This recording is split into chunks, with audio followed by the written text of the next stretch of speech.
India എന്ന ദേശീയതാ സങ്കല്പത്തെ ഒരു മതദേശീയതയാക്കി ചിത്രീകരിക്കാൻ വേണ്ടി RSS പരിശ്രമിക്കുകയാണ്. യഥാർത്ഥത്തിൽ ഈ രാജ്യത്തിൻ്റെ സ്വാതന്ത്ര്യ സമരത്തിൽ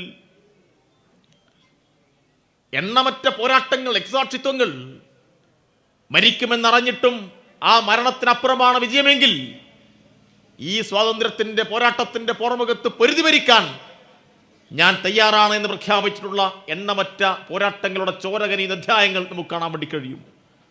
ആ പോരാട്ടത്തിൻ്റെ പോർമുഖത്ത് ഏതെങ്കിലും പേരിന് ഒരു RSSകാരൻ്റെ പേര് പറയാൻ വേണ്ടി കഴിയുമോ?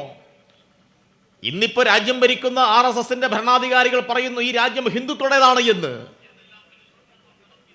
ഈ രാജ്യം ഹിന്ദുക്കളുടേത് മാത്രമാണ് എന്നാണ് RSSന്റെ ഭരണാധികാരികൾ പറയുന്നത്.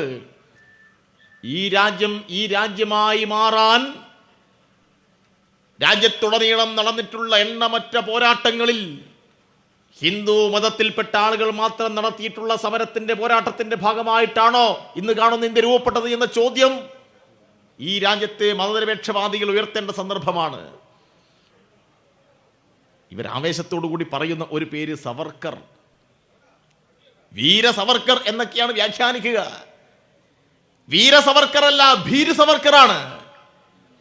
വീര സവർക്കർ അല്ല, ഭീരു സവർക്കർ.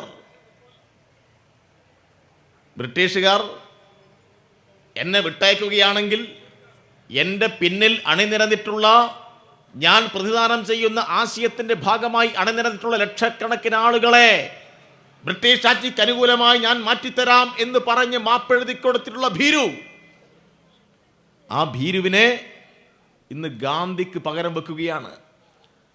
ആ ഭീരുവിനെ ഇന്ന് ഇന്ത്യയുടെ പാർലമെന്റിൽ സെൻട്രൽ ഹാളിൽ ചുവരിൽ ഫോട്ടോ പതിക്കുകയാണ്. ഭീരുവിന്റെ ഫോട്ടോ. നെഹ്റുവിനെ മാറ്റിയിട്ട് ആ വീര സവർക്കർ എന്ന് അവർ വിശേഷിപ്പിക്കപ്പെടുന്ന ഭീരു സവർക്കറെ പലതരത്തിലും അവർ ആഘോഷിക്കുകയാണ്.